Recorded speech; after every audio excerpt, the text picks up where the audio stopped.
This episode of After Dark is brought to you by Audible.com. For a free 30-day trial as well as a free audiobook, head on over to audible.com/Gamebreaker. Gamebreaker TV.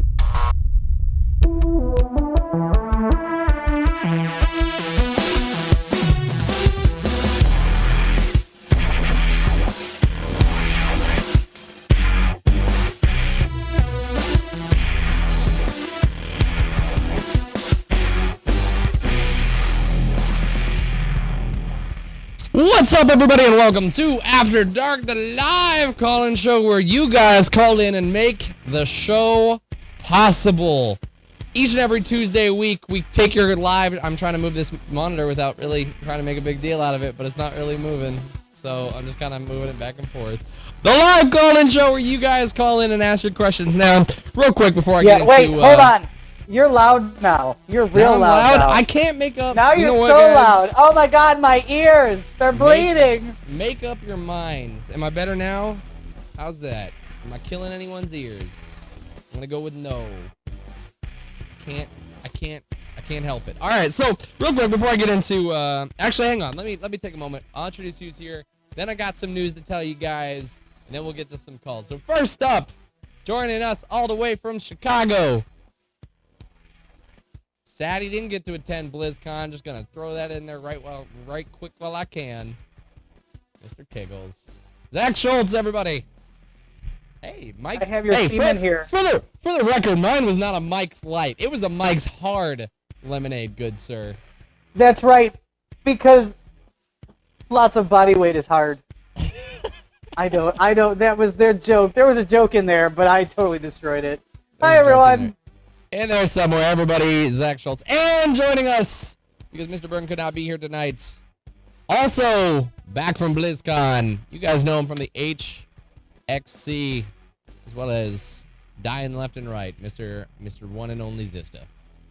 Yeah, well, Mike Byrne is no longer Zista people, so I had to bump him off. He's not on the show. You just kicked him around and knocked him out. Yep. He's Italian. He knows people. This is what happens when you're not Zista people. Absolutely ruthless. All right, so before we get into the calls real quick, I gotta be honest. This might be the last episode of After Dark. Now, don't freak out. Don't freak out, because the show's not going anywhere. However, just so you guys are aware, starting next week, we're gonna start doing the show at 6 o'clock on Tuesdays and continue to do the show. But because it's not really After Dark anymore, we're contemplating changing the name. I don't know if it'll still be After Dark. We're still not sure or not. But just so that everyone is aware, this show will be moving to an earlier time slot of 6 p.m. on Tuesday nights. So if you guys want to keep watching the show live, I encourage you guys to tune in to its new time frame. If it conflicts with your schedule, I apologize. But bottom of the line, I'm sick of getting home at 11:30 at night. And I want some of my evening back. So... because this show originally started because I when I was working full-time elsewhere, 9 o'clock was the earliest I was able to get back over here and start doing the show. So now, because I have the flexibility to get done earlier, we want to bring the show a little bit earlier so that we can get to your calls sooner, and I can make it home. So let us just begin the show and get to some of the callers. So callers, you're on the line with Gamebreaker After Dark. Tell us your name, tell us where you're from, tell us your question. Oh, I'm fucked up. How the heck do you know that there's people in the room right now? Well, because Q's always there. I know Q's always there. It's Phil calling in. Phil from Staten Island. Phil from Staten Island. Hey, Phil, how's it going? It's going good. I caught the BlizzCon blight from Typhoid Gary over there after he hugged me before we left. Oh, there goes Kiggles. Am I the only one who did not catch the BlizzCon? The Blizz. I call it the Blizz bug. That's what I'm referring it to. I'm the Blizz bug. You're the only one who got lucky enough. Is there medicine for that? Oh, there's Kiggles. Kiggles is back. No, there's no medicine for that. Everybody's coming down with it. Everybody lately. Ashley's coming down with it. It sounds like you both are coming down with it. Zista, are you getting sick? I'm not sick. I'm not sick currently, but I can feel something coming on. He doesn't have blood, though. His blood is just monster and caffeine. Are you kidding me? This So is my He blood doesn't have any blood to infect. how else can I sustain myself during the 24-hour streams? Is my Yeah. blood just sugar then at this point then? Is that what that is? Oh, wow. Oh God. Somebody came Oh. prepared. What do you got for us, Phil, with a T, not a P, not Mr. Thank Phil? you. Finally. I'm calling you Phil from now on. Giggles. Shush. Anyway, my question is Heroes of the Storm related. Big friggin' surprise there. I know. Basically, what were your thoughts going into it? What are your thoughts after you got your hands on it? And now that you have some time to think on it and sleep on it, what are your current thoughts on it? And how badly do you want to play it right now? Let's throw this to Kiggles. Kiggles, you got some hands-on time with Heroes of the Storm, right? Oh yeah, I got some hands on time. Oh, amazing! We went to BlizzCon. Oh, we're so special. Fuck all of you. I still love you, Kiggles. Yeah, I know. Zista, you got some time with Heroes of the Storm, didn't you? Yeah, I did quite a bit actually. I enjoyed it. I enjoyed it quite a lot. See, I'm not a League of Legends fan or player by any means. I've only had a handful of experience in League, and I was concerned going into Heroes of the Storm that it was going to be a game that I couldn't pick up and play relatively quickly without knowing the MOBA genre. And even on my first playthrough, I was playing a class that I probably should not have played, which was Arthas, and that's exactly what happened. I got stomped. I didn't know what I was doing. In subsequent playthroughs, I picked support classes, and I really understood the game a lot better. Blizzard made it a lot easier to understand than League. Not that League is a very difficult game to understand. It's just kind of overwhelming at first. So it was definitely refreshing in that sense. So, all right, Kiggles, you didn't get hands-on time with it, but I assume you were following some of the news, if I'm not mistaken. You know Oh, I read now all what... of the things. All right. I read So, all of them. outside of the whole Riot is League and League is Riot conversation, for those of you who don't know, last week, right after Dark, Kiggles went on a rant until about 5 a.m., maybe like 6 a.m., about how Blizzard shouldn't try and tackle League. Now, I don't need to get into the details of that whole thing, because there were two sides of the situation there, but now that you know what you know about Heroes of the Storm, where do you stand on their approach? Are they trying to compete against League at this point, or are they trying to go a different route? I would say they are trying to go a different route. I don't know who brought it up. I think it was someone named Savannah, who you know, Rachel, Miss Red Hair. She said, I think it was Seb that said to me, I've never played or had an inkling of wanting to play MOBAs before, but I will pick up this Blizzard game. I will pick up this Blizzard MOBA. And I think that's exactly the market they're targeting, and I think that's exactly the market they'll get. Will I play it? Yes. Will I judge it harshly? Yes. We wouldn't expect any less out of you. But It's just...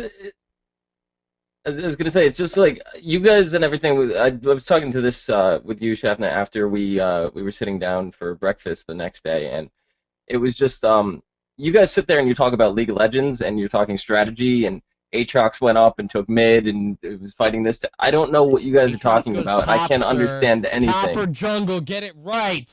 Okay, Who see, the there hell we go. takes Aatrox mid? They should be slapped. But I don't know. Someone I don't trying understand to break anything the meta. about it.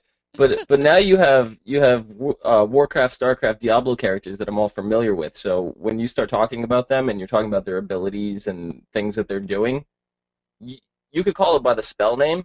And even though I may not know what it is, I understand what it does and what it's supposed to do based on the character from that universe, which is something that League doesn't have for me.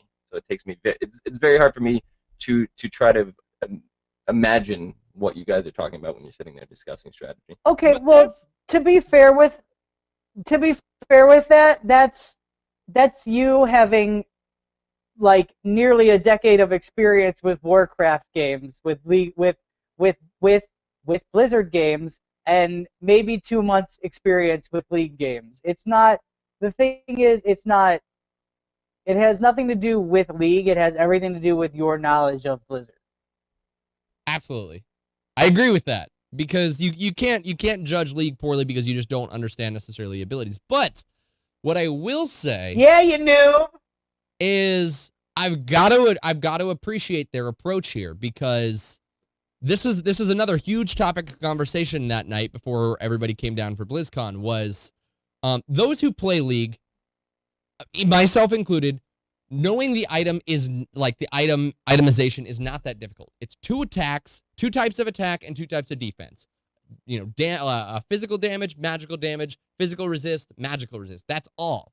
But there's a whole process and meta and like, when do I buy what? All right, he's building that, so I've got to do this and not blah, blah, blah. Here's what I do have to say. I really like what they're doing with Heroes of the Storm with the talent system. They've removed the gold aspect. They've removed the item by purchase. Now you're just buying 1 talent every few levels to adjust, which you either take health, or you take ability power, or you take physical damage, or it's very clear understanding, like, you know what you're getting. You don't necessarily have to know. I mean, sure, you're going to want to adapt your talents to the situation. If you're losing and you're dying too fast, maybe you want health, but it's not going to, it doesn't necessarily correlate to the core of what items do I have. And he's got attack speed, so I need Thornmail to deal damage to, like, that got overly confusing, I think, for the more casual crowd. And I think that it's a great way for Blizzard to say, we're a different type of game. We don't have the item meta, but because of the complexity of the 2-tiered talent system, where you can choose a spec before entering the game, and then you can choose talents within that spec, I think that it's just as diverse and flexible as much as League, in a completely different way. Yeah, because I mean, I remember calling it. I called in 4 weeks ago, and I was discussing that's where this whole thing came about. Is it going to be a more casual game? Is it going to be a more on par with League kind of game? And I don't think it's either one of those. It's just its own entity. You can compare it to League because it's a MOBA, but you can't because it's so different. I gotta agree. At the same time, it's going to be compared to League. It's everything, just like everything's compared to WoW. Everything's going to be compared to League. It's inevitable. And yes, it may have.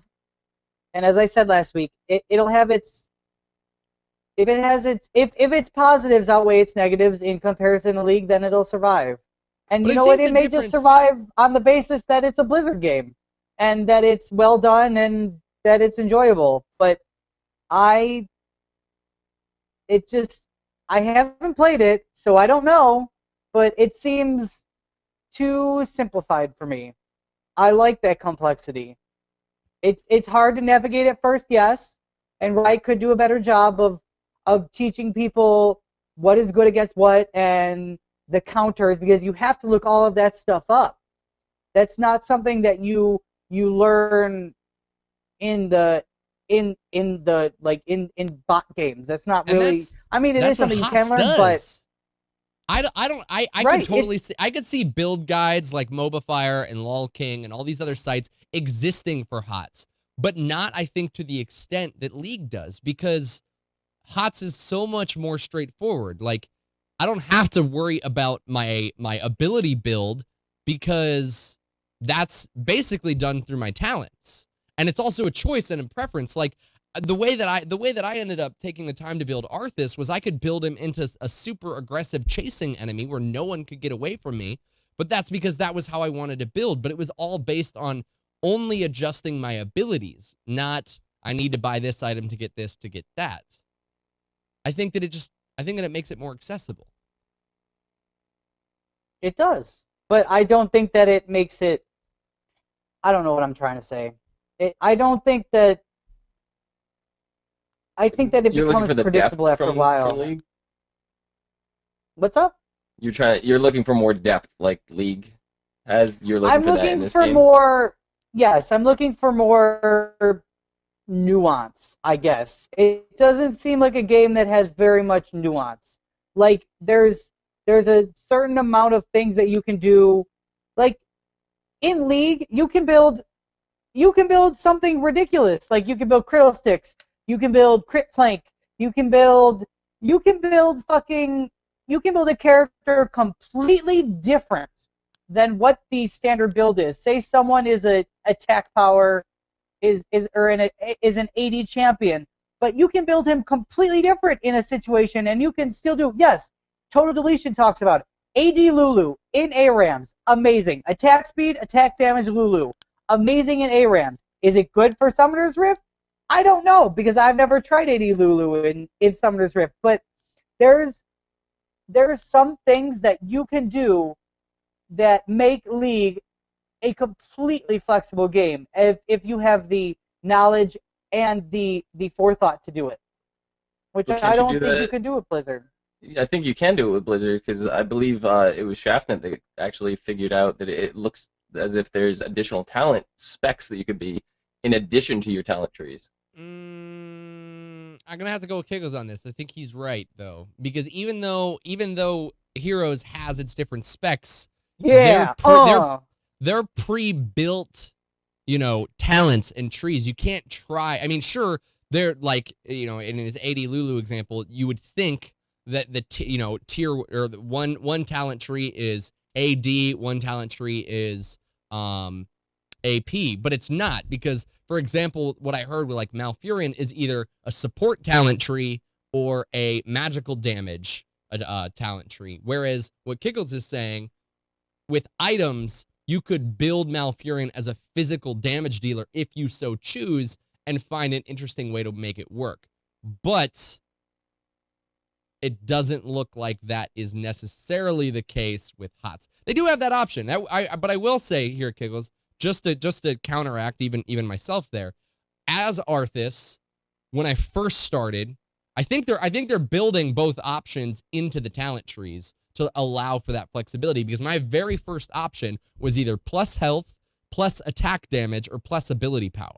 Now, I became very set in the abilities that I wanted because I found a very overpowered spec, in my opinion, for Arthas, so I never, tried anything new, but it might be completely possible to come up with what you're saying based on the talents alone if you just chose to take only the attack damage talents versus the ability power talents.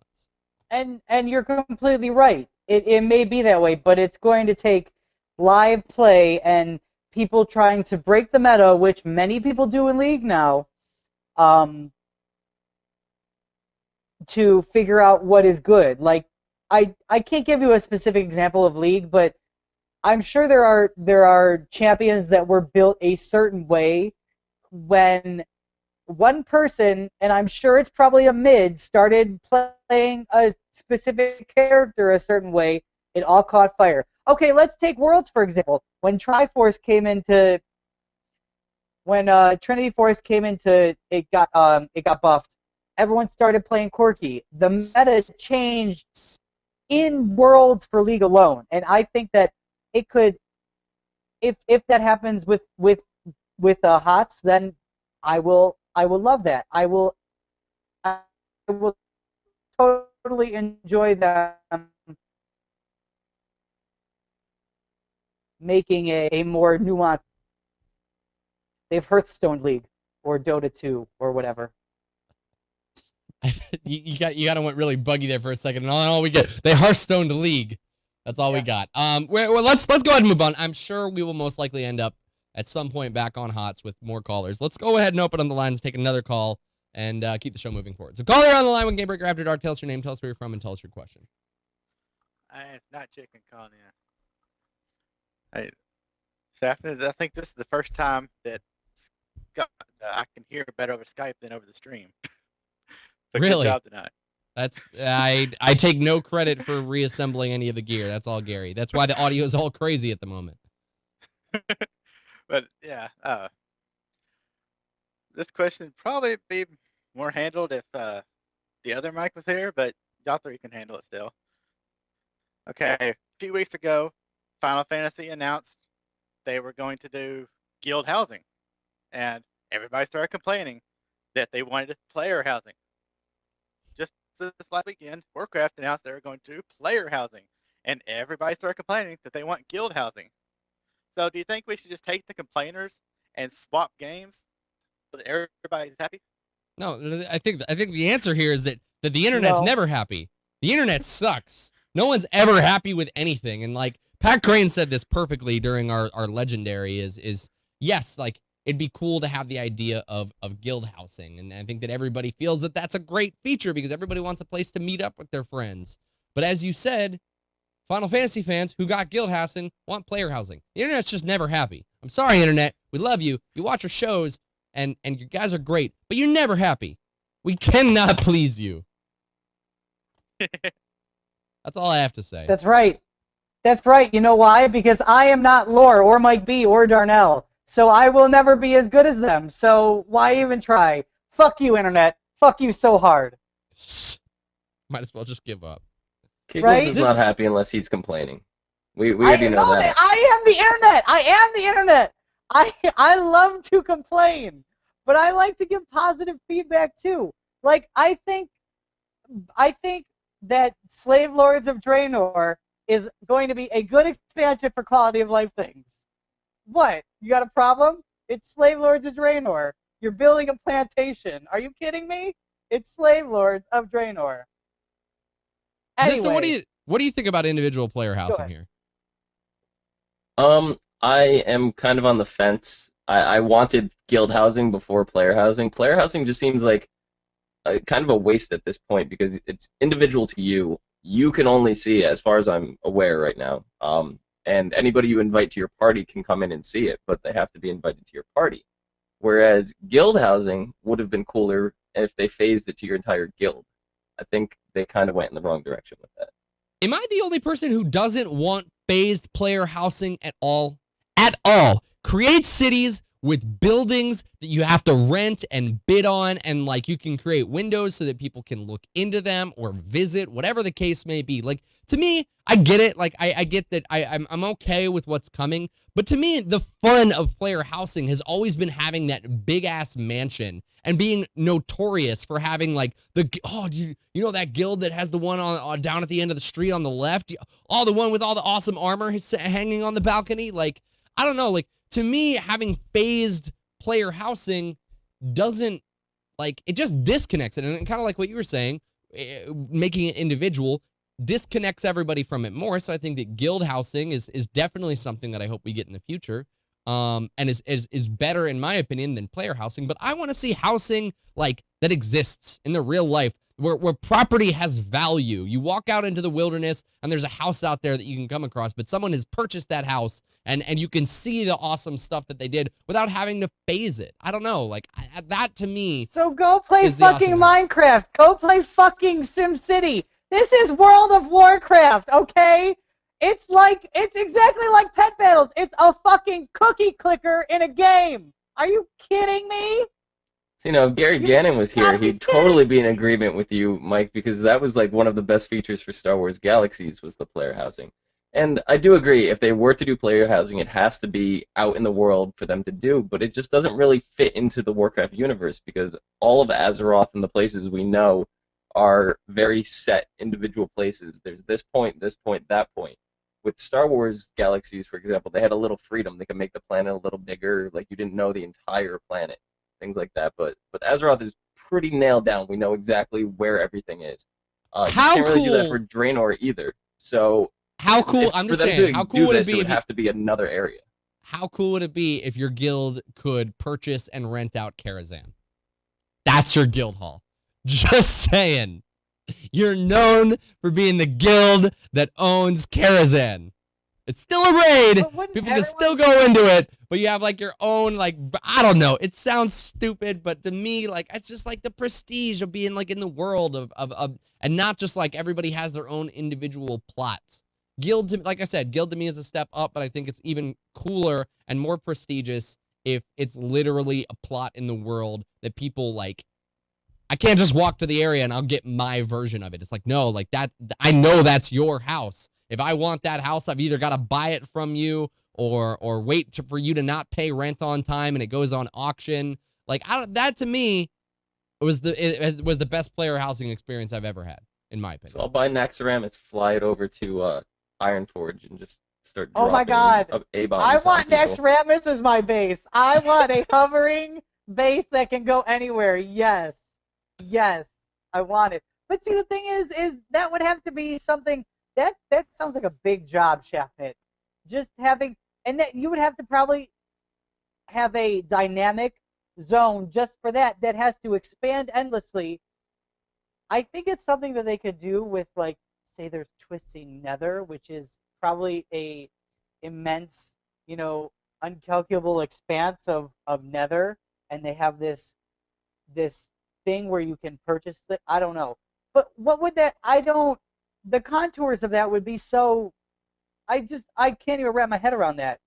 How Well, would the other they problem I see with incorporate that it is into you the have game? static quests and stuff in Warcraft, and you have different areas that only these enemies spawn. What happens when you drop your player housing on it? You can't, what?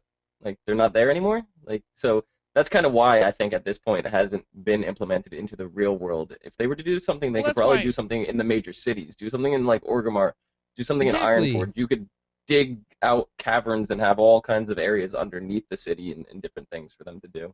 You have township sections. I mean, and sure, you can't necessarily like uplift the stuff, but like you literally, like in Stormwind, there's like a citizen district where it's like house by house by house by house, and you can purchase one of those plots. Or you said like Ironforge, you can open up a deeper area where it's like housing in or in Ironforge, like housing in Dalaran. Like you could do that. I truly believe that you could do that.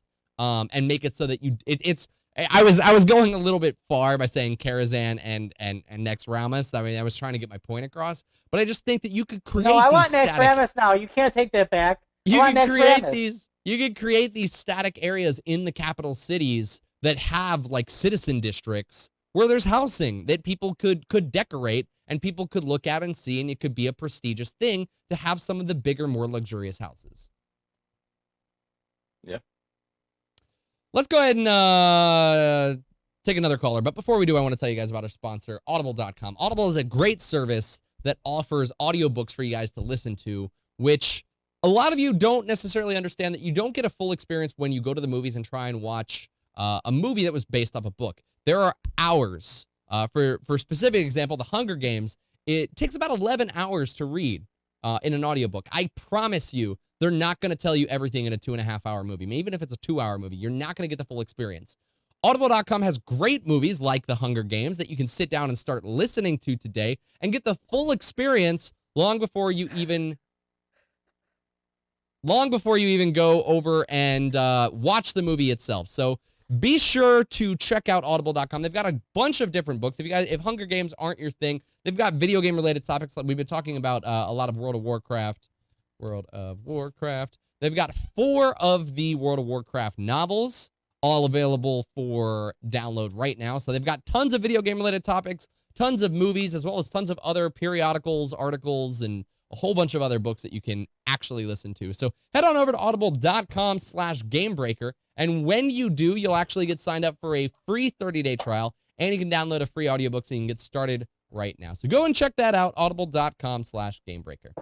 Let's move on and go ahead and open up the lines to take another caller. Caller on the line with Gamebreaker After Dark. Tell us your name, tell us where you're from, and tell us your question.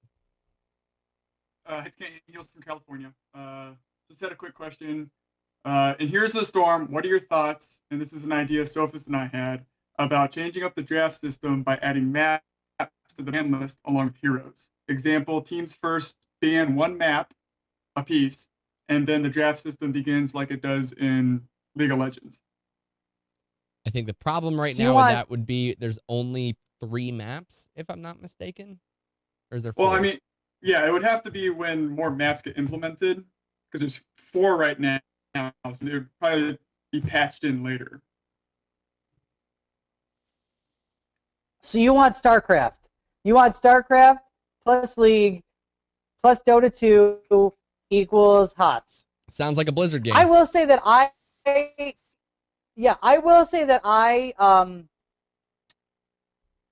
my biggest praise for HOTS is that they have multiple maps and you can do different things on different maps, and that there's different win conditions, and I think that's something that is severely lacking in League. I mean, I know there's Dominion and there's Twisted Treeline and there's ARAMs. Twisted Treeline's basically a short version of Summoner's Rift, though. These I gotta, Yes, I'll let you go. HOTS definitely nails the whole idea that these different maps are completely different types of games. Definitely felt that way. Don't feel that at all with League. Yeah, I mean, I didn't no, get a chance to play the Haunted Mines, but I got to play Blackheart's Bay and the Dragon Shrine, and both of those were incredibly different from each other. What were you saying, Kiggles? No, yeah, I feel like the League is very static in where it is map wise, just because it's more about they don't want to give they don't I understand why they're not doing it, because they don't want to give too goddamn internet. They don't want to give too much thought into into everything, since there's so much thought into what your personal champion is doing. So they don't want it seems too much like StarCraft, Macro, Micro, and RTS in that sense. So then what do you guys think? Because Does the that maps make here... any sense?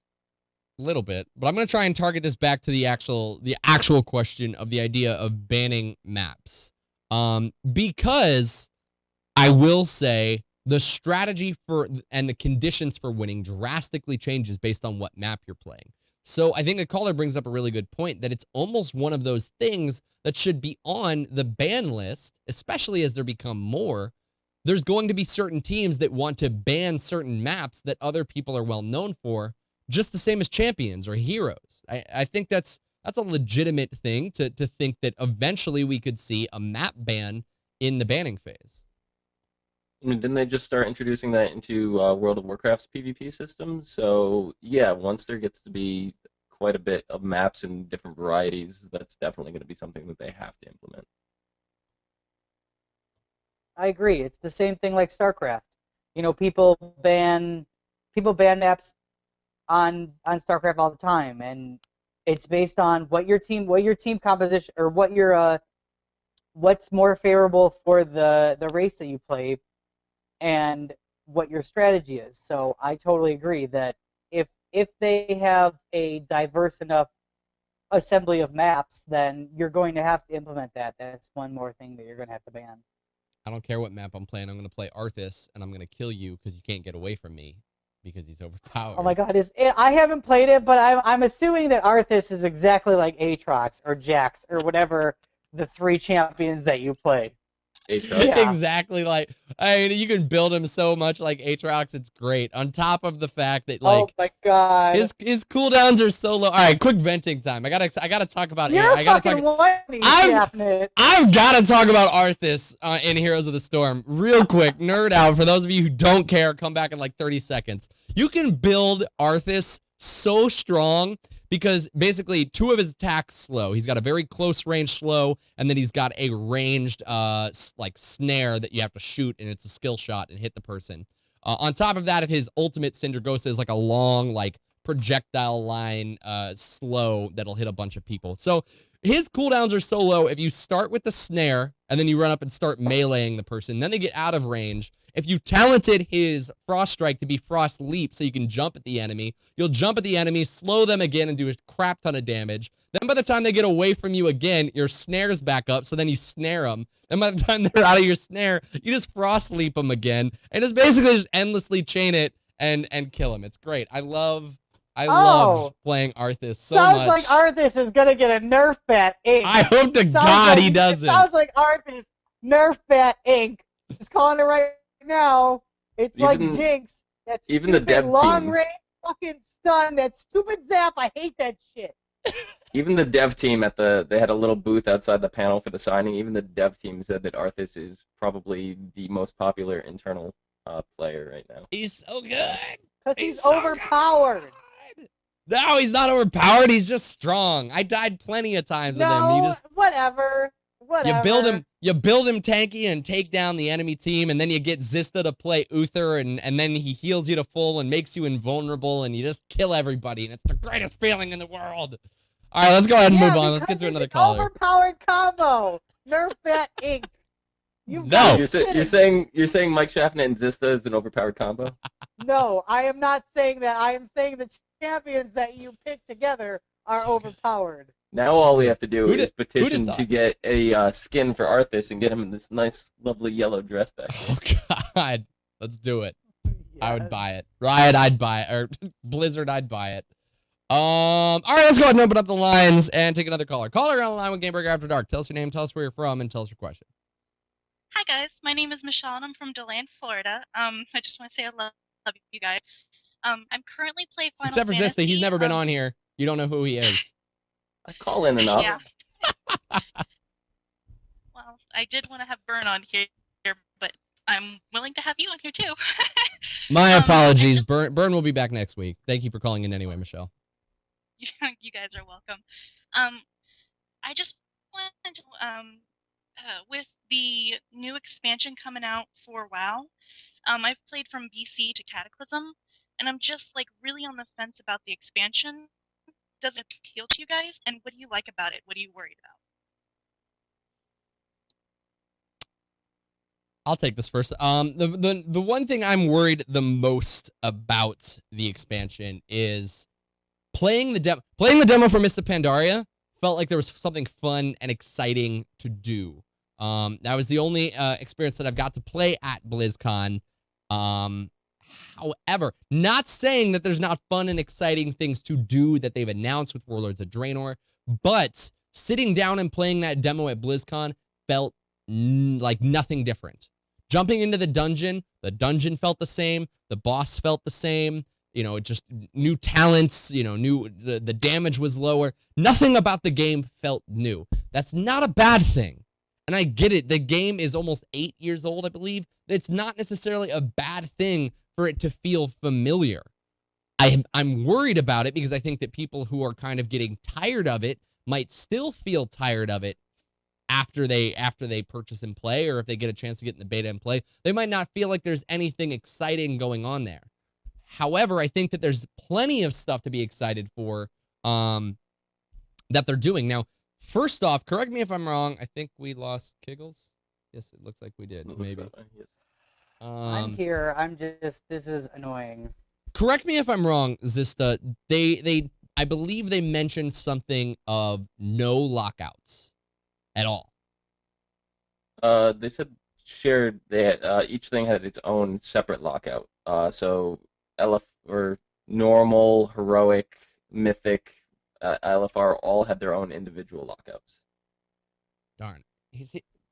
Are you sure about that? Because here's one thing that they mentioned that kind of got me a little excited. Because right when they talked about lockouts, right at that point, I thought what you thought, where it was just all of those were going to be separate lockouts. But then they started talking about the ability to, like, they wanted to pull down the barrier and let you raid with whoever you wanted. You could do the boss over again, but you're just not going to get loot. It didn't matter if you had did it before. So, with that being said, I kind of started to rethink, and maybe it just meant no lockouts, period. So I could have my heroic group that I run with, but if a good friend of mine is like, hey, man, we're about to run some heroics, you want to come? I don't have to say no anymore. I don't have to say I'm saved. I can go run heroics with him. I won't get gear, but I can still go help my friend run heroics. I felt like they were implying that. And if that's the case, that's really exciting. Chat room saying that is true for everything except Mythic. So if that's the case, that would be really good. But I'm kind of where you were. It seemed like very much the same game. I'm sure the Garrison will give it a little bit different gameplay, something new to do. My biggest concern is the Garrison itself, if that's going to be account bound or across all of your players are going to get their own individual one. And that worries me because I think that could potentially kill the auction house. I think one would kill the auction house. It's gonna be player one based. Garrison's gonna kill the auction house. Not having one for all ults. Are you kidding me? I've made maybe 1 million gold this expansion from the fact that I have 4 alts and four alts, and they all have farms, and I do my farms on all. Oh my god, I'm giving away my kill secrets. I do all of my farms every day, and I sell all of my Golden Lotus, and I have made so much fucking money this expansion. It is unreal. And if you don't think that the Garrison is going to be based on a character and not an account, It's going to be an account. So you're saying I'm only sorry, one? I'm stupid. It's going. No. It's going to be. Oh my god! I hate my camera. It's going to be. It's going to be based on every character. So each character gets its own different garrison, because it's going to be exactly like farms. It The is. one thing I did notice is when I was reviewing some of the notes for the show, because I didn't get to see a lot of the panels, was that they said you'll have limited access to the profession. So that doesn't necessarily mean you're going to be able to craft everything. It doesn't even mean that the ore that you get, it might be soulbound. We don't know what you're going to be able to do with that. So if you get soulbound ore that you can only use to craft things in your blacksmith area or engineering or something like that, it may not even be something you can sell. We don't know.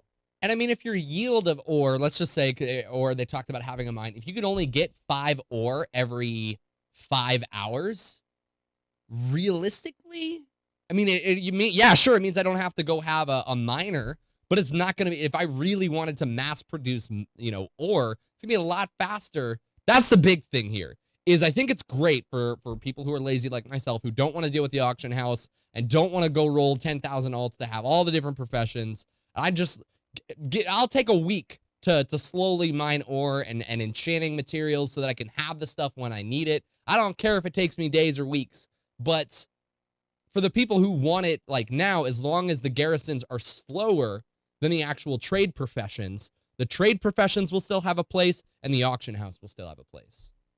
But also getting back to the caller's original question, the big draw to this seems like it's play with your friends. They're doing everything that they can to get you to play with your friends. That includes removing the lockouts, the level grant up to 90. I'm actually going to level a max level character on the Alliance side this time, because I could just boost the Alliance guy to 90. And I'll level it the extra 10 levels to see the other side of the story. Something I was not willing to do for any of the other expansions, because I didn't want to level all the way from scratch again.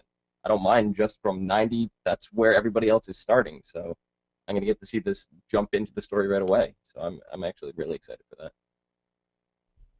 Kiggles, what about you? I have serious lore questions, though. One of the answers that I have found going through all the BlizzCon stuff is always listen to Missy, because Missy is always right. Missy is the new lore when it comes to everything that has to do with Blizzard, or whatever, the old lore, whatever you want to call it, what do you want to call her? You always listen to Missy about lore. But I have serious concerns about this time travel bull, okay? I just feel like, what was the point of Mists of Pandaria unless it was a setup? It's a setup, it's a throwaway expansion. And my camera's fucking up. It's alright, it's a nice still. Why isn't Garrosh dead? Can we just talk about that? Because he has to be He the catalyst. trial. Yeah, it's not time travel. Whatever. He's got to be the catalyst. I mean,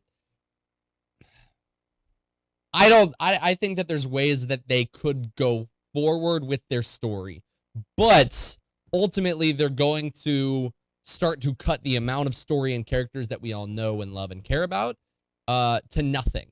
So by doing this, by taking the scapegoat, allowing Garrosh to go back into the past, to bring forth the characters that, because here's the one thing that I do like about the lore and the way that we're doing this, as much as it seems kind of like a cop-out. One, everyone who used to play the Warcraft games are going to know these characters and find it exciting that they're going to get to experience and see them in the world of Warcraft. Two, the people who didn't play those games but maybe do a lot of reading up on the lore and always wanted to know who these characters were are going to get that. They're going to finally get to identify who these characters are. And there's a lot of funness that, like, Kilrog, that's the Eye of Kilrog. Oh, now I understand. Like, because I had no idea who Kilrog was. And I had now that same moment as you did. I was like, I have Kilrog. Ah! Now it's like, oh, I have Kilrog. I get it because he gouged out his eye. It makes so much funny now. There's people like me who are in that in-between that never played the original RTSs, and it's great to introduce me to those characters for that. Second or third, there's characters who don't even know who these people are at all, period. These are new people to them entirely, and it allows Blizzard to kind of recycle their stories, potentially try and make a new timeline where different stuff is happening. But come on, how many? I think everybody complained that there was no big iconic thing in Mist of Pandaria that we all associated with. Everybody loved the Lich King because he was just such a douche. Everyone loved Illidan because he was your favorite, hero gone wrong. Everybody, oh my God, it's Deathwing. He's going to destroy the world. Garrosh, really? Like, they needed to get back to those characters that we knew and loved. And the only way for them to do that is to bring them back into the fray of things. And to go back in time, I think is the only way. This is my theory craft, whatever. Says we're theory crafting with Zista.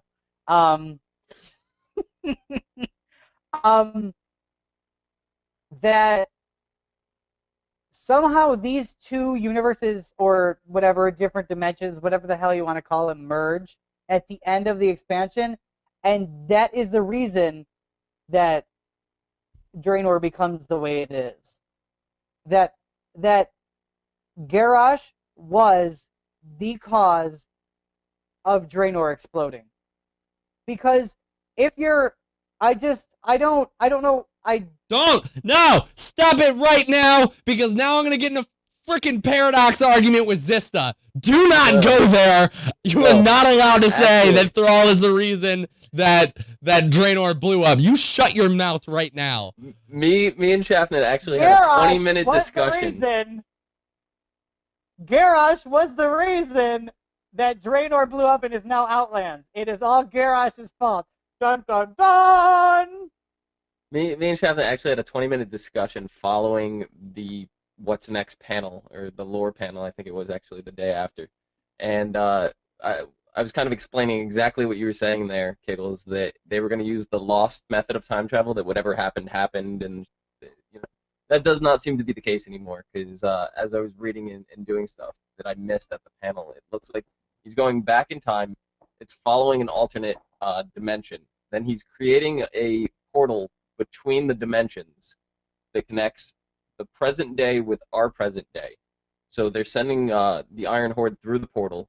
We're going to be stopping the Iron Horde in the patch before Warlords of Draenor. And then we're going to travel back in time to the same point Garrosh did to try to stop him. And that's going to be the point. And it's on an alternate timeline. So it's never actually in... We're never actually in the it's not influencing our time. It's influencing the multiverse timeline. And I believe it was Dave Kosak who kind of supported that, because when I asked him about, the idea of maybe having a Back to the Future moment where, like, Garrosh effectively, like, did something to kill Janna in his timeline, and would that be like a patch where we have to go stop the raid on whatever killed Janna to ultimately affect our timeline?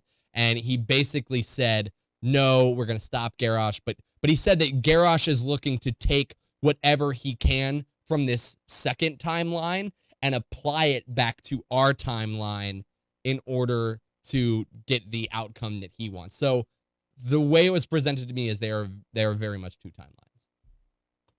It would be interesting if they could tie into the Caverns of Time through this as well, and maybe we could fight off the Infinite Dragonflight, or maybe this is even something to do with the birth of the Infinite Dragonflight. We don't quite know, because we technically have not defeated the Infinite Dragonflight, as many of me. This was another discussion we had at BlizzCon, that even though we stopped Mirazdan, or whatever his name is, we stopped him in a alternate history, an alternate future that ended up not existing because we defeated Deathwing. So we never actually killed him. He's still around. Well, he's Nizdormu, the worst aspect ever.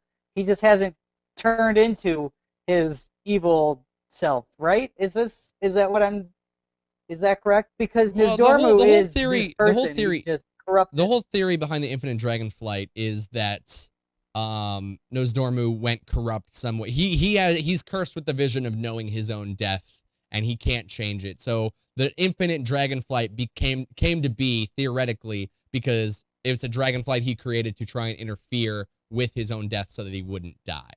And what Zista was saying is Mirazdan, or whatever it was the leader of the Infinite Dragonflight that we killed in an alternate future that was supposed to come to be, but because we stopped Deathwing didn't come to be, thus the Infinite Dragonflight's leader is still alive.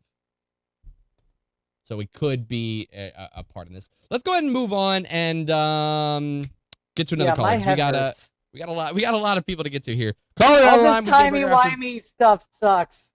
Caller on the line with Gamebreaker After Dark. Tell us your name, tell us where you're from, and tell us your question.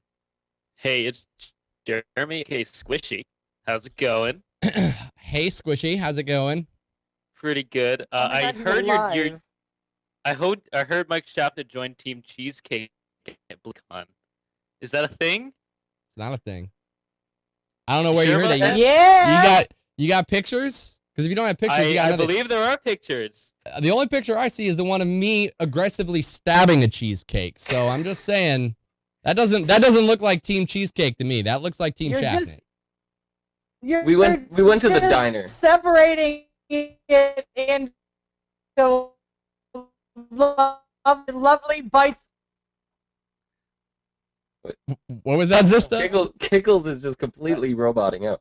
No, we went to the Yeah. diner. We all went to the diner following the Gamebreaker party, and I had an opportunity to buy Mike Schaffner cheesecake. When is this opportunity going to come along again? I had to jump at the chance. You guys, if any of you know the whole war between me and Schaffner, this is how it all started.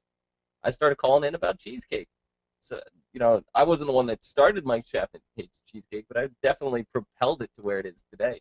So I told Byrne I was going to get Schaffner some cheesecake. He told me if I did that, he'd rejoin Zista people. So it had to be done. You're just lucky I didn't bring the yellow dress. Here's the thing. I'll just be straight front and honest. I took a couple bites. But here's the other thing. Everyone's, oh no, you're Team Cheesecake out. No, you're not. Because Team Schaffner was always around the idea that I hate cheesecake. To hate cheesecake, I have to have eaten cheesecake. I tried cheesecake again. Guess what? I still hate it. So doesn't matter if I took a bite or not, because I still don't like it. So I don't like. All right, whatever. That's the story. You guys heard it. I got Schaffner to eat cheesecake, representing Team Cheesecake right here. Excellent. Well, if you probably guessed, my question is on Diablo 3. Surprise.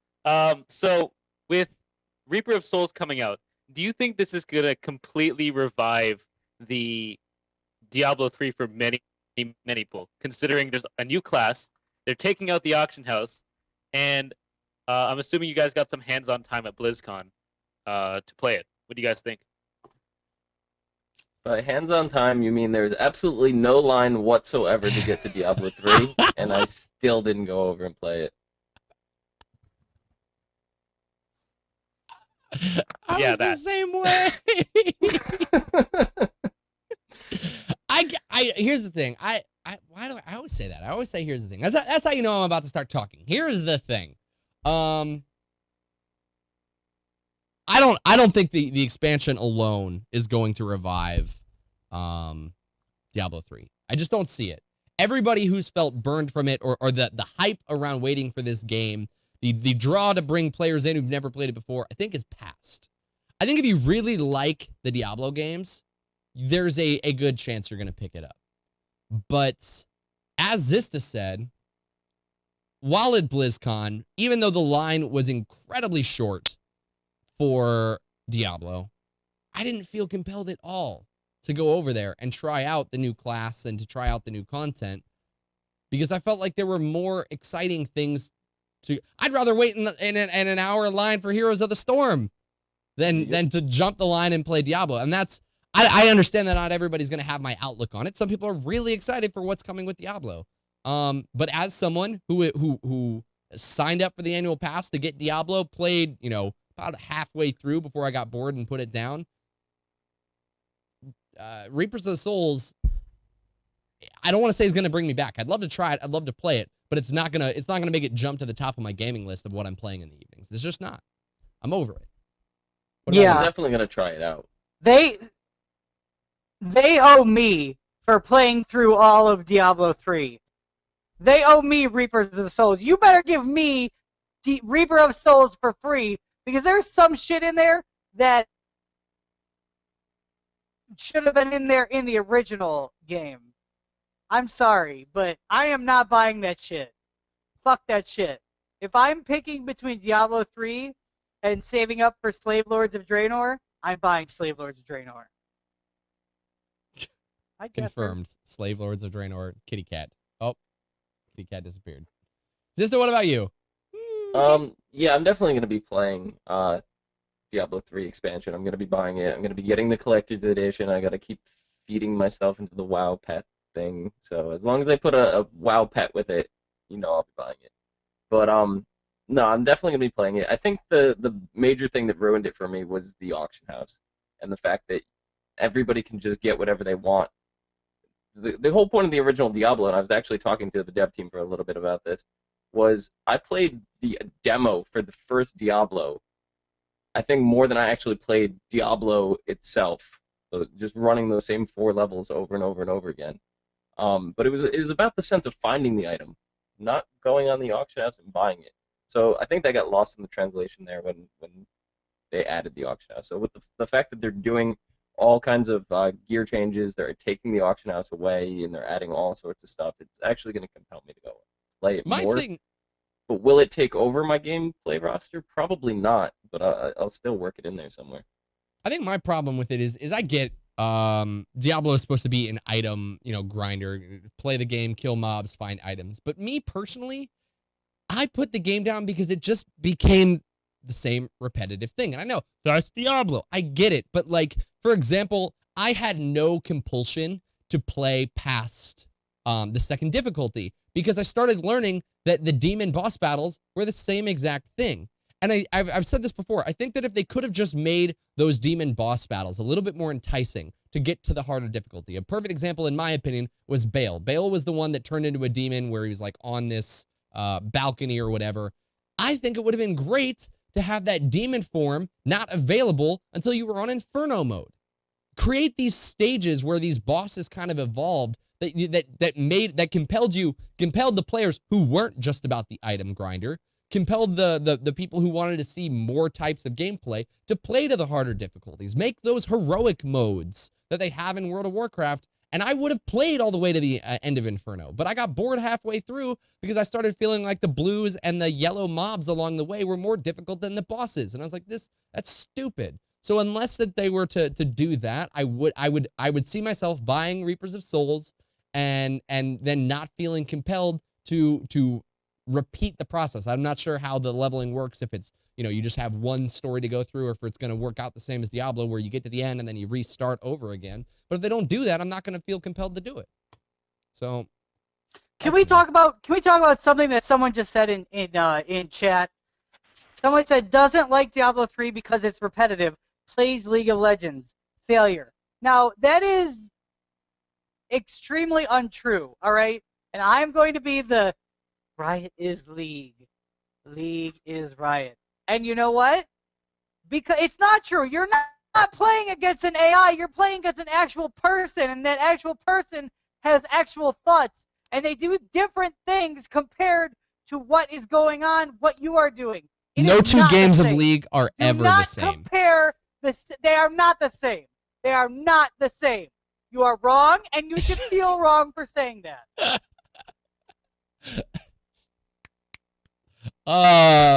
Let's go ahead and move on. We got to get to another caller. We got 3 left. But before I do, I want to tell you guys about another sponsor that we have here at Gamebreaker that we use every day, Shutterstock.com. Shutterstock has a great service that has over 20 million high-quality stock photos, illustrations, vectors, and video clips that allow you to download and use them in your projects. It really helps bring your projects to the next level. If you guys are looking to create maybe a YouTube channel, website, guild website, maybe you're trying to create, like here, this is something that we used for our EverQuest site, but maybe you're trying to create like a guild page and your guild's called The Inn. Why is it called The Inn? I don't know. Or maybe you want to create a page on your forums called The Inn where people can just talk. The icons like this would be great to, maybe put at the top and just write in The Inn or give your guild crest on. There's tons of little accent icons and pictures like this that you can use and are available on Shutterstock.com. They've got a ton of different things. And if you sign up for a free account, you can get this awesome feature called light boxes, which, as you can see, we use it for many different things. We've used it for the Gamebreaker Nation logo, our show Coltrane comments, our YouTube channel, Super Mega Awesome Time. But as we were looking and trying to create elements for these shows, we were able to kind of combine these into what they call light boxes, which are basically just save folders. And anyone has access to this. If you create a free account, you get access to a light box, and you can basically collect all of your images to review them later. But when you're ready to purchase, if you head on over and use the offer code, now stay with me here, guys. Gamebreaker 1113 1113. Be sure to head over. Be sure to head on over to Shutterstock, and you'll get 25% off your new account. So head on over to Shutterstock.com. Use the offer code Gamebreaker 1113. All right, let's go ahead and open up the lines again and get back to the callers. Caller on the line with Gamebreaker After Dark. Tell us your name. Tell us where you're from. Tell us your question. Oh, you're done? You're done, like, you're done cradling the cat there, Zista? Like, come on. There got to be context to the Kiggles laugh. I was trying to get Kiggles to laugh during the end. No, I was laughing at the 1113 111. What the fuck? November 2013. It's a promo code. Go use it. Oh. Caller on the line with No, Gamebreaker it's After not Dark. Tell us funny your name. Tell us anymore. where you're from, and tell us your question. Hey, it's Kara from Gamebreaker Nation. How's it I going? have a question for Kiggles. Oh, it's Kara. Where's our Hematite promised us? Wait, what? Say it again. Where's our hammer time? You promised us a dance. I did, didn't I? God damn You it. did. You I get a did request like promise that, the you better go hammer do it. time. You better go do it. It's a good thing. It's a good thing I cleared off my. It's a good thing I cleared everything off. Wait for it. Wait. I don't even. I can't even do this. What are we yes, doing? you can. Hammer Wait. time?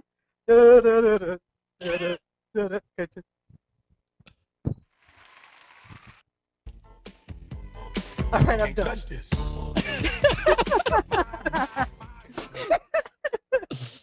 I wish I would have gotten the music queued up for that. I wish I would have known that was coming. I would have had the music ready for it. Well, There you pick a go. song for Oh, I Cat knew Time. I forgot to ask you something. Kara, was that all you got? First off, Kara, thank you so much.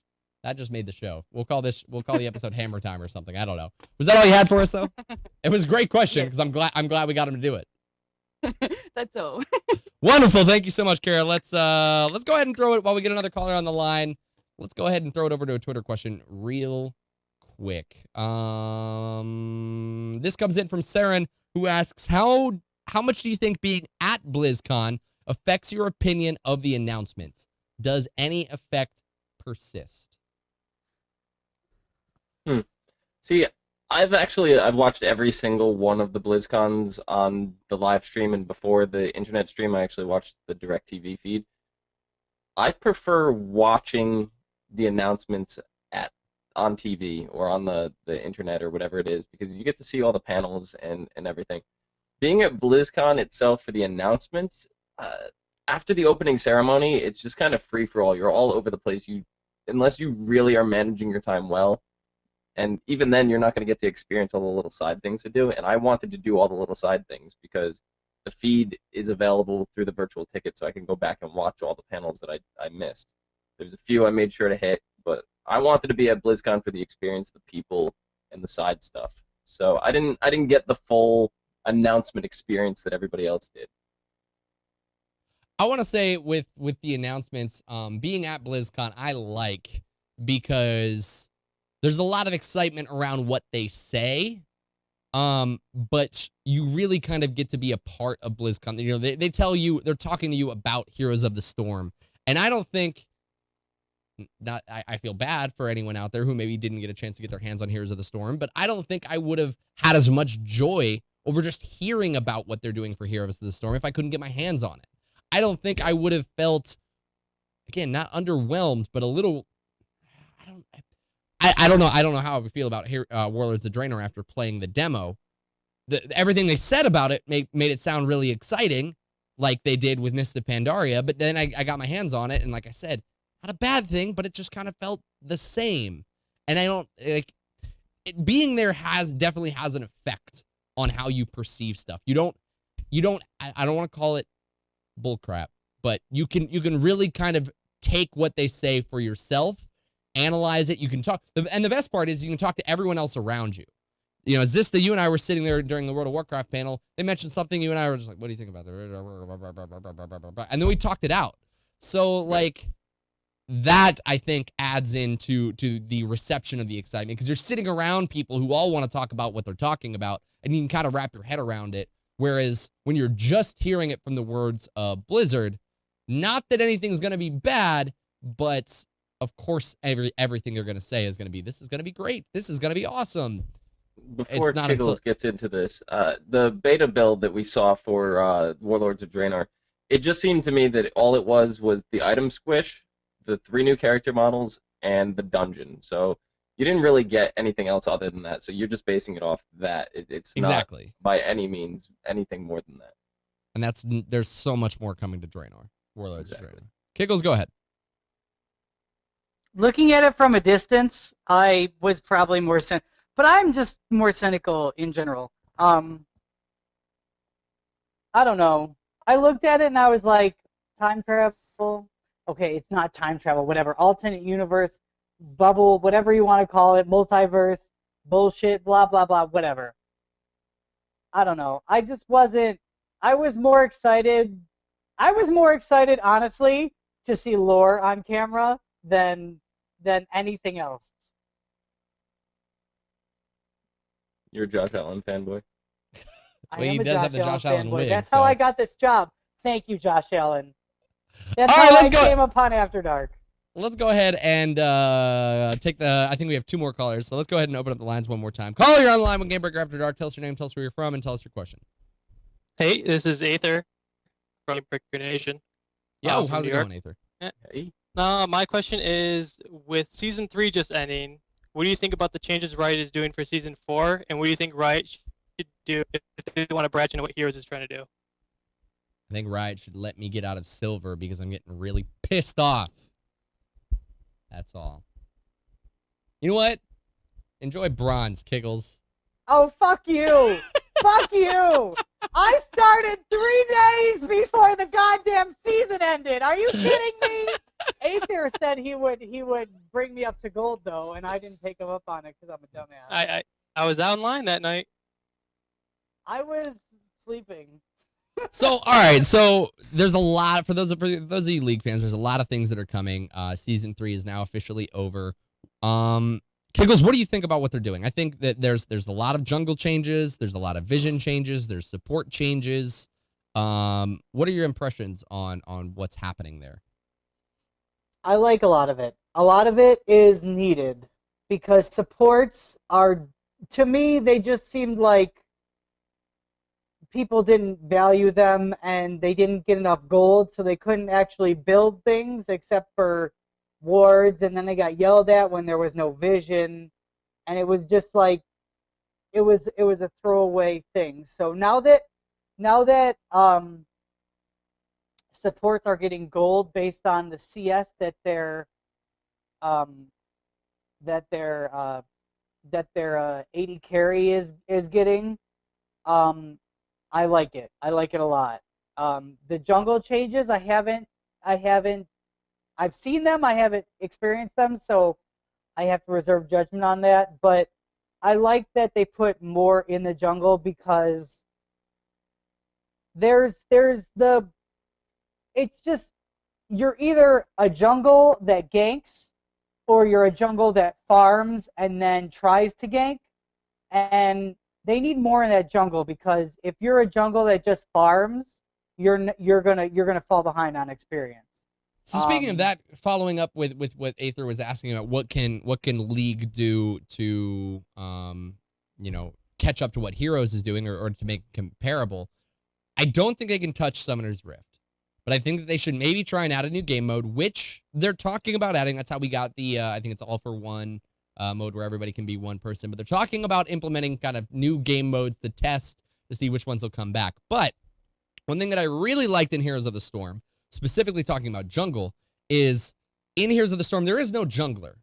There isn't one person who's dedicated to working their way through the jungle because the camps will destroy you. Even if you're max level, they hurt.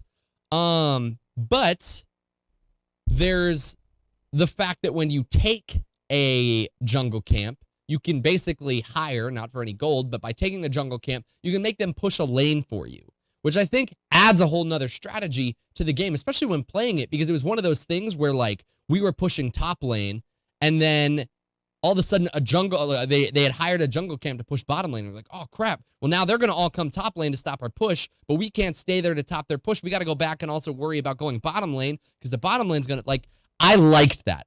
I liked the fact that, like, there was a increase in dynamic because you were able to add this extra bit of, you know, we talked about this before, like Baron fighting for you element. And that's a fun element that I really liked. One of the game modes was like a Dragonshire mode, where if you held 2 shrines over a certain amount, you could go to the center and basically become a Baron, for that matter, or become this really beefy dragon. And it was so rewarding to sit there. Not only was it fun and skillful to try and do the back and forth to get the dragon buff, but the person who got to play the dragon got to feel really, it was so satisfying that we were able to pull it off because the dragon was so, and it's player controlled. Like, you got a whole new set of abilities, you got a whole bunch of health, and it just made it really rewarding to have pulled that off. So I think stuff like that in additional game modes is something that Riot could definitely benefit from in League of Legends. Yeah, I think that it's that blue buff and red buff and Baron buff and Dragon, the global gold. I think it's pretty much mapped out to where it's known. Everything is known. There's no unknown besides what matchups are good against what and what you have to build. I think that and Squishy brought up a good point when we were talking before, is that Heroes of the Storm actually is more of a MOBA than Hero Brawler. What's up? Oh, I said they call it a hero brawler, not a MOBA. Oh, a hero brawler, whatever. It's more of a, and the jungle just doesn't seem like that unknown quantity. Do you know what I'm saying? Like in League, the jungle is more of a well mapped out place. Like there's counter jungling. It's so hard to take you seriously when you look like that.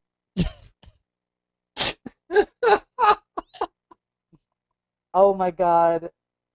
I am going to kill my ISP. I really am. This is not cool. Here, why are you trying to fix your camera real quick? Zista, why are you trying to fix your camera real quick? Zista, what do you think? Oh, there goes Kiggles. What do you think here, Zista? I'm not really a League player, so yeah, but you got your hands on Heroes of the Storm. You're able to maybe voice your opinion. Aatrox? No. You shut your Nerf mouth. Aatrox. I just really like the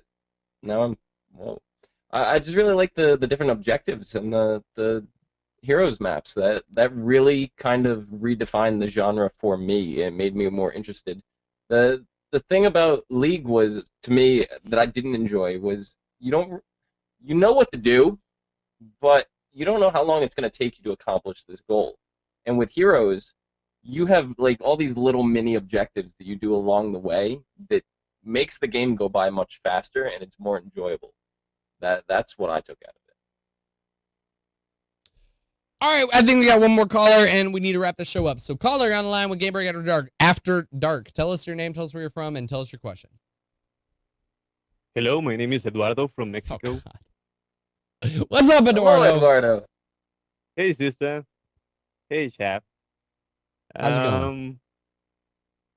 Great. So, is Kiggles back?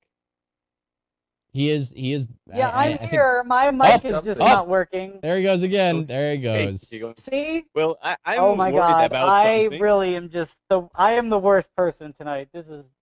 I need to drink some more. Anyway, continue for us, Eduardo. Okay, so I'm a little worried about something I read on the internet. Everything you read on the internet found is true. A list of the top 10 professions that have the most psychopaths. And number 1 was CEO. And number 3 was media, like media, radio, TV, etc. So how many people in the Gamebreaker staff are psychopaths? Like who is at risk? I think Gary. Well, we is can't all be at risk if we're all psychopaths. Then we're all on equal playing fields.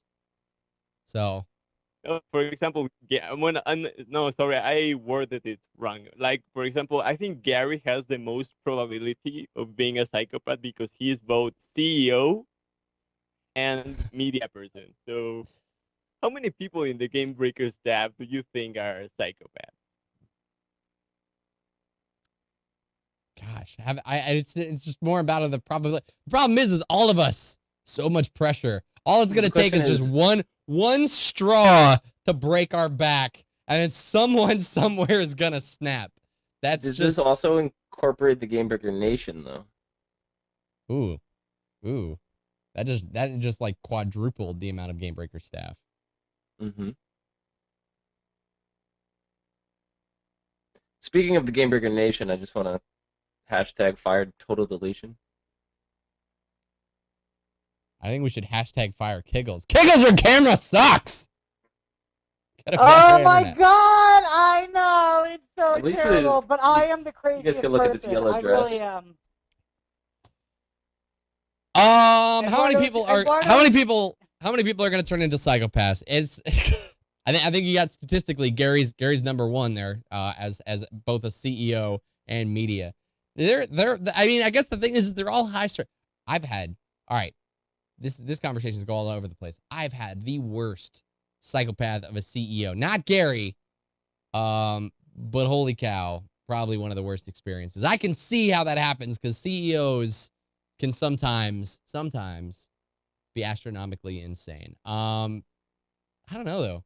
I think Gary's handling it just well. Gary loves this as much as we all do, and I think that's the real key. No one's gonna be a psychopath because we all love it, and no matter how crazy or stressed things get, we love what we do, so we're all happy. Ding. Yeah, but you could love it too much. Yeah, like and now I'm frozen again. Hey, look, I'm moving, and my mouth isn't moving. Oh my god. Someone's controlling me. Maybe I am a Gary Gannon puppet. You don't know. What a ventriloquist. Zista, what do you think? I mean, like Kiggles said, you could be too happy, and you remember Movie Land from Dogma? Those people were really happy, and look what happened to them. All right, Zista, you can follow him right down there at Zista_. I mean, remember the underscore. I can't tell you. I apologize to the Zista without the underscore. I think I've been tweeting the wrong person for the past couple months. Be sure to follow at Zista_. Yellow dress. I can't throw it over to Kiggles because he left his camera. So in the meantime, you can't. You guys can follow me at Mike Schaffnitz. Be sure to catch After Dark every Tuesdays. Coming in at its new time, starting at 6 p.m. next week. We apologize for the time frame. If those of you who cannot watch the show anymore, I greatly, greatly apologize. However, we need to try and do something a little bit earlier. Hopefully, you can still watch, and hopefully, you guys can still call in and we can answer all of your questions live here on After Dark. Kiggles, you can follow him right down there at the Zach Schultz.